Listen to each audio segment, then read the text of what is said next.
Dhananjay sir, ये जो अभी बैठक हुई है दिल्ली में, जो 4 से 6 तारीख तक मंथन हुआ, बातें तो बहुत सारी हुई, अलग-अलग हुआ कि हम इन सब पर चर्चा नहीं करते, ऑन रिकॉर्ड उन्होंने कहा। और जो प्लान पूरा निकला है, जो एजेंडा निकला है कि अब वो जाने वाले हैं, जो देश भर में एक उनका बड़ा जो है वो 59,000 मंडल हैं, 44,000 से ज़्यादा बस्तियाँ हैं और हिंदू सम्मेलन।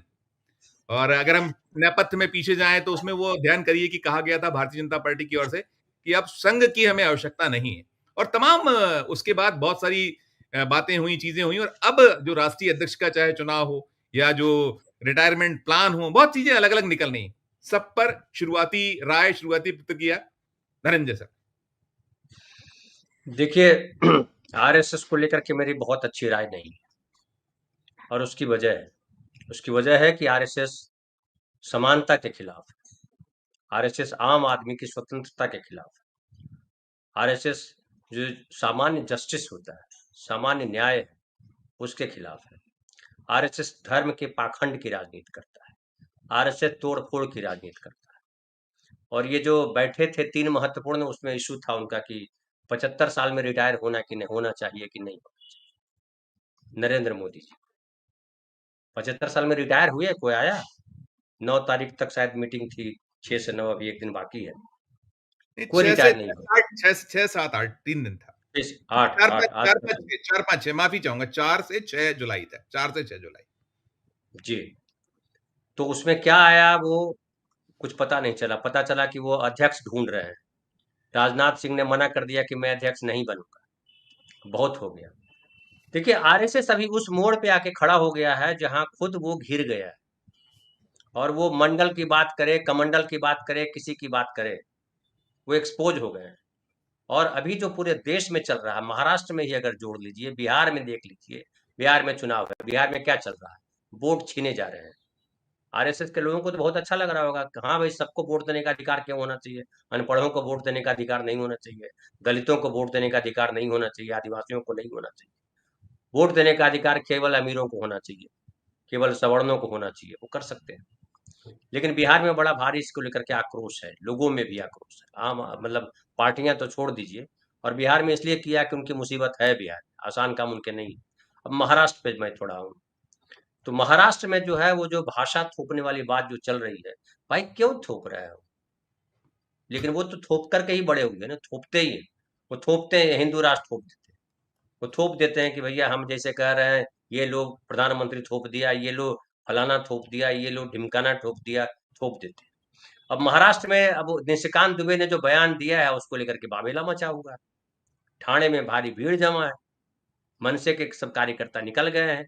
बीजेपी के यहाँ के नेताओं की हैसियत नहीं है कि राज ठाकरे उद्धव ठाकरे के खिलाफ खुलेआम, चूंकि राज ठाकरे उद्धव ठाकरे के खिलाफ अब बोलोगे तो लगेगा मराठी लैंग्वेज के खिलाफ, फिर वोट खतरे में है।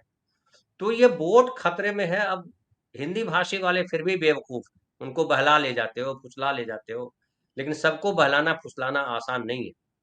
और अब मराठी वाले इशू पे देखिए, सिंधे के गुट के लोग भी बोल रहे हैं कि आप जो है हिंदी क्यों थोपोगे, हमारे ये निशिकांत दुबे ने ऐसी भाषा कैसे इस्तेमाल की, तमाम चीजें हो रही।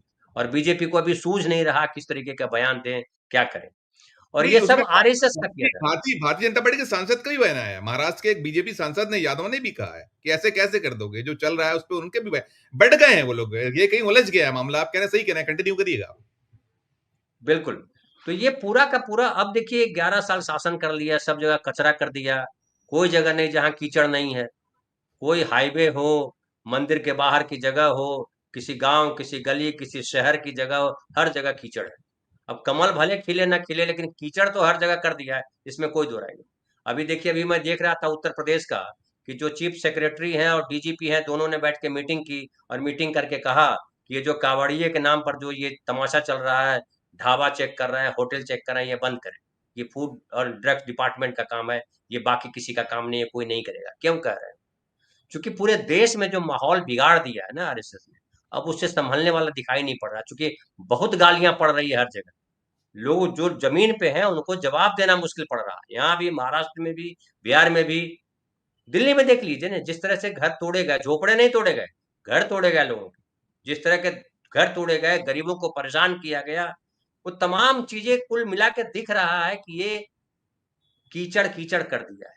और अब खुद आरएसएस के लोग, इसलिए तो अध्यक्ष इनको नहीं मिल रहा है। अब कुछ सोच रहा है कि ये जो पाप ये किया, ये दोनों मिलकर के जो किया, नरक बनाया, इसका कौन झेले, कौन ये विष पिए।